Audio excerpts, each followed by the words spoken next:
Alright guys, does this look familiar? If it does, it's because today we're riding the 1290 Super Duke R. It's the I believe 2020 and 2021 versions are about the same. Right off the bat I can tell the seat height is different from mine. So keyless ignition, this little lock button turns the screen on, and now we can turn the bike on with the power switch here on the right. Alright. Got a nice looking display here. We'll just go through it really quick since we got some time. Miles per hour, tachometer along the outside. You got your traction control indicator that it's on, as well as ABS. We are in sport mode, and maybe we want to change that to start right off. There we go, ride mode. Let's put it in street to begin with. You know, just to get us started. No, we will definitely try sport mode as long as we can do so safely, meaning we can get into it. Ride modes, 3 ride modes: street, rain, and sport. And control, since we got some time, we can go over too. On the right here, this is the on switch because we got a keyless start, power on and off, and then ignition, or sorry, kill switch and ignition, and then hazards on the right. On the left here, we've got our cruise control controls, and then on the trigger up at the top, it's just, sorry, cruise control on, and then you can set it there. Your back menu toggle. Oh, here we go. All right, just we'll try and safely go over the controls here as we slowly maneuver through the crowd here. We got your menu toggles here, and then blinker on, left and right on the bottom here, and then the horn. So fairly straightforward controls, not too incredibly different than my 2015 Super Duke.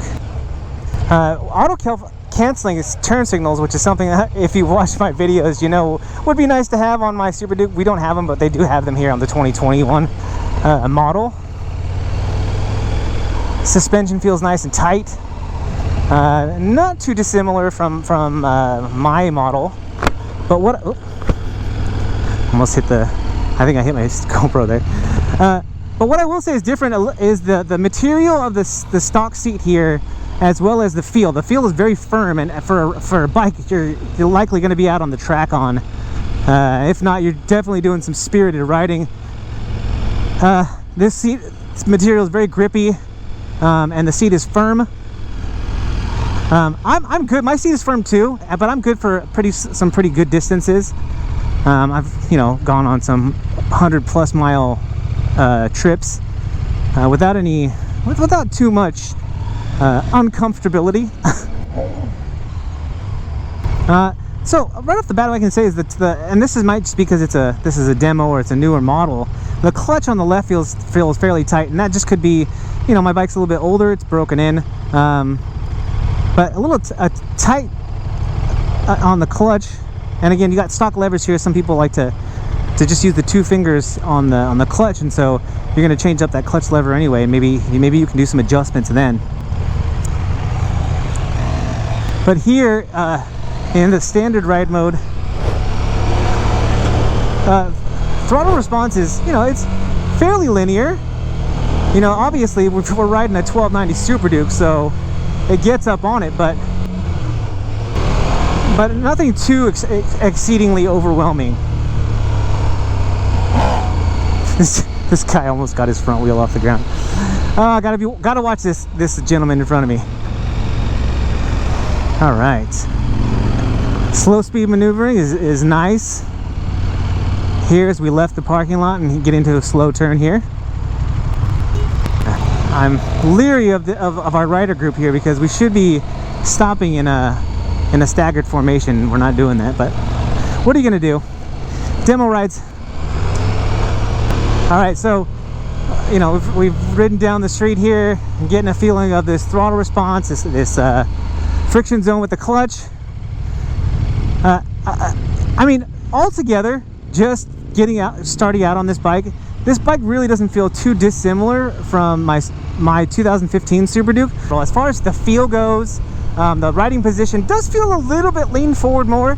Maybe that has something to do with where the foot controls are. Maybe that has something to do with how high we are off the ground. I'll put the specs here for the seat height as well as the ground clearance. This bike is up up off of the ground, pretty high, more so than my bike. My Super Duke, you know, its seat height is high, but this is definitely higher than what I'm used to. And obviously you can adjust the suspension on the Super Duke. It has adjustable suspension. I'll put those specifications down here on the screen for you, so you can take a look at those if you're interested in that. So again, if you're a shorter rider and you want to make an adjustment to the seat height, or to the seat height, you can do that. Shifting is nice. You know, there's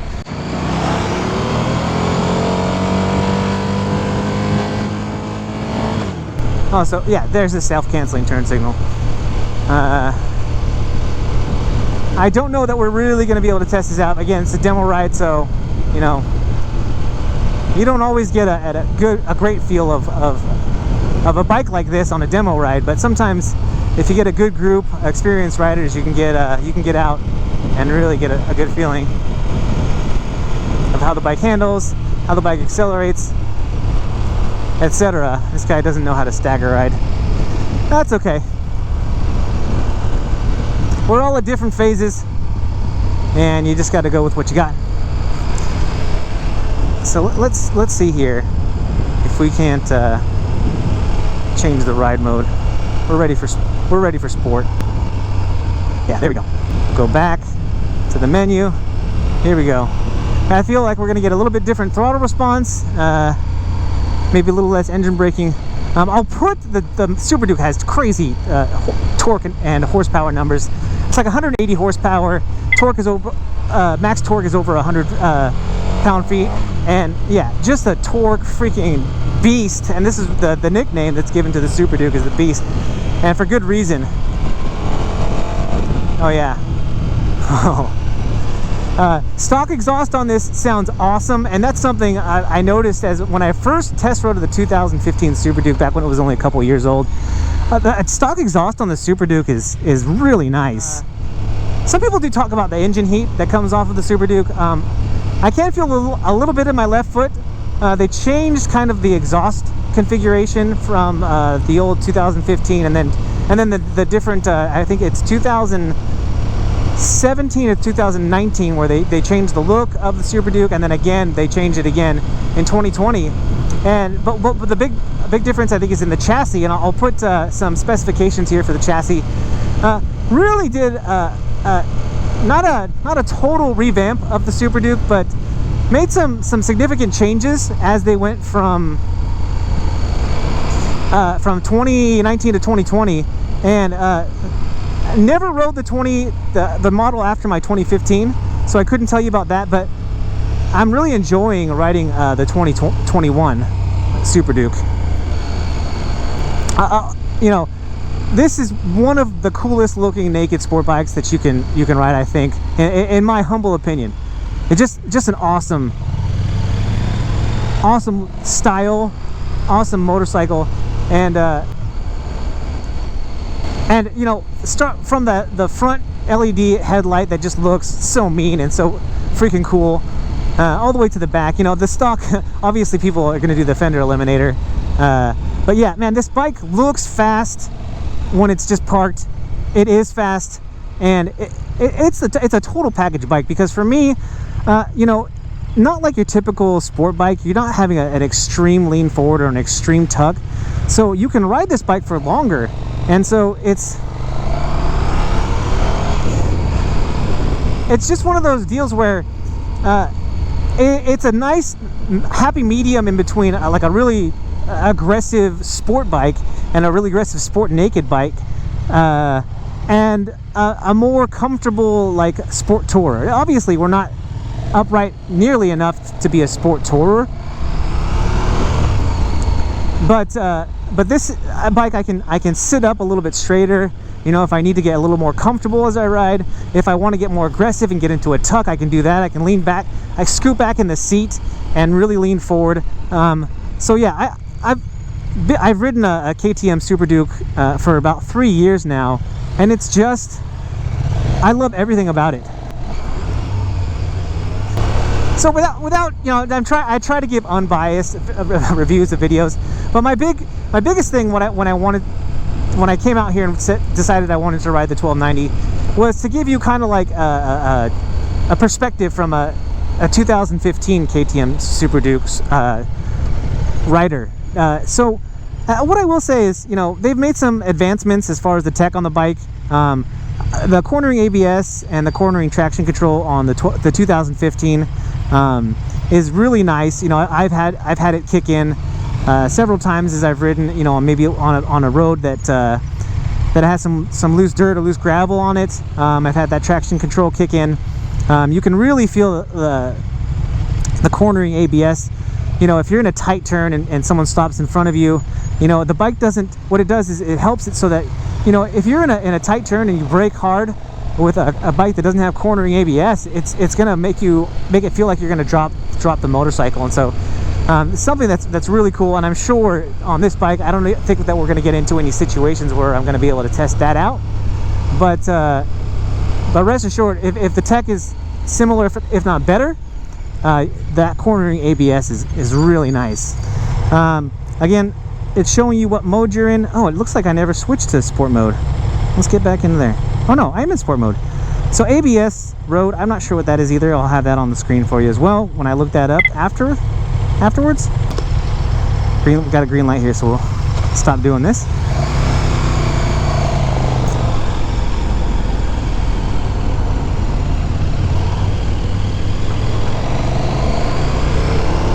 Oh, do we get to go on the freeway? Please let me go on the freeway. Yes!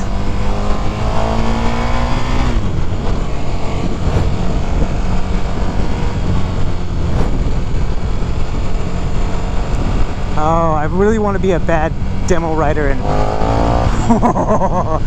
yes! Oh, the Super Duke. Love the sound, love the feel.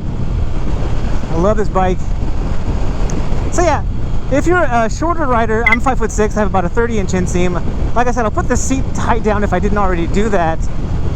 It's a reach. I'm on my tippy toes on both sides. You know, you can get a solid foot down if you just put one foot down. But again, I have a lot of experience being a shorter rider on a taller bike. And so you gotta, I'll put a link here to my video on maneuvering a bike as a shorter rider that's tall. So, you know, you need all the help you can get as a shorter rider, and so you got to understand the situation that you're in when you're stopping. You always have to be vigilant about, you know, your surroundings and all that stuff. So anyway,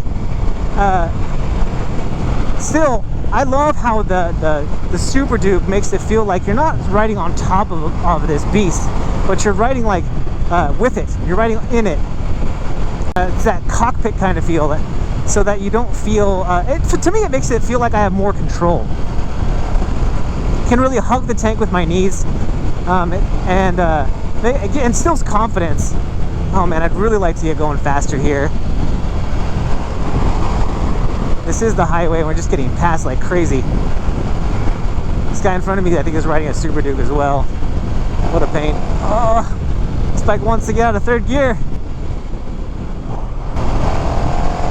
Oh, I love the sound. I don't know if you guys can hear the sound on the audio, but man, this stock exhaust, I mean, my exhaust is loud. I have a works competition exhaust on my 2015, which is very loud, but this stock exhaust on the KTM Super Duke, it sounds nice, and it looks nice too. It really complements the look of the bike.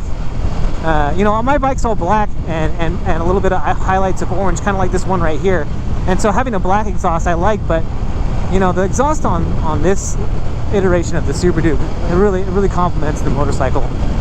Oh man, I'd really like to stay at a higher speed getting into this turn. But again, what can you do? Can't do anything. Yeah, I mean, this bike moves with such ease in turns. I'm probably not giving this guy enough distance. I'm probably freaking him out a little bit, but again, I just feel like, again, I don't want to put a damper. I don't want to complain too much on this ride, but I mean, I'm riding a 1290 Super Duke. We're talking about 180 max horsepower on the highway, and we're just getting past here. It's a shame. I haven't taken it out of third gear. I could probably still be in second gear at this speed. Yeah, so I mean, we definitely got on it better when I rode the 890 in Northern California, and we were on like back roads. I know we definitely got up past 80, and this is a flat out a tragedy. Oh God! Ah, unleash the beast! Can't do it. Can only do what you can do.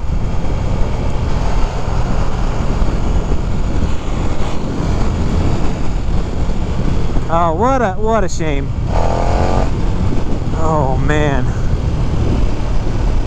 So, for those of you who aren't 1290 riders and are just on here because you're considering the 2021 KTM 1290 Super Duke R, what can I tell you? What can I tell you to expect?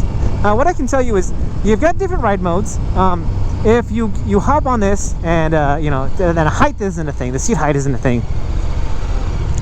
What you can do is pop this thing into rain mode and get used to it. You can get used to the bike, get used to the speed, the torque, the handling, and then pop it into standard mode and work your way up to sport. If this is a bike you feel like is too much for you, by all means, if you're not going to be comfortable or feel safe on this bike, I would say go with the 890 or go with something that's a little less aggressive. Because you can get yourself into trouble on this bike, trust me. Having ridden mine for a couple years now, it's a bike that's capable of being a super aggressive and getting you from point A to point B in a hurry. If you're just from the outside looking in and you have questions about the Super Duke that I didn't address here in the video, make sure you leave those in the comments. I'll do my best to answer them, and if I can't, I'll make sure to do so after I hunt down the answer for you. But yeah, I mean, again, at address, this bike even feels more aggressive than my bike. You know, this paint is more of a matte paint than mine. Mine definitely has more of a gloss to it, which again, some people don't like that. You know, especially when you've got like a coating here on the fairing that's more of a gloss paint. But that contrast between the gloss and the matte is kind of cool. So I mean, that's a matter of preference. But to me, at address, like as you sit on this motorcycle, it looks just wicked cool. To steal a term from my friends out on the East Coast. Talking about the display here, really clear display. You know, KTM isn't going to knock you out with like a really vivid or anything special, anything to write home about with the display. But it is a nice looking display, and it's super clear. And that's really the important thing, I think, when you're riding, when you're driving, is that the information that you need immediately is there, and it's very, very clear. You got your gear, I already mentioned that, and then you also got the time, and then your gas gauge too. I'll leave some information here on the gas tank. Again, this is a locked gas tank. You know, this is a keyless start, so you know you're gonna have to have a key to get to your gas tank, I believe. Let me just check. Oh, it doesn't look like there's a key there.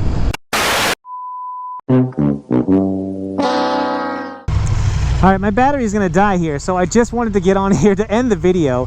We talked about a lot of things. Again, if you guys have questions, make sure you leave them in the comments. If you like this video, you found it helpful, make sure you hit that thumbs up down there, which is the like button. And if you haven't already, smash that subscribe button. Guys, if you're out there riding, please be safe.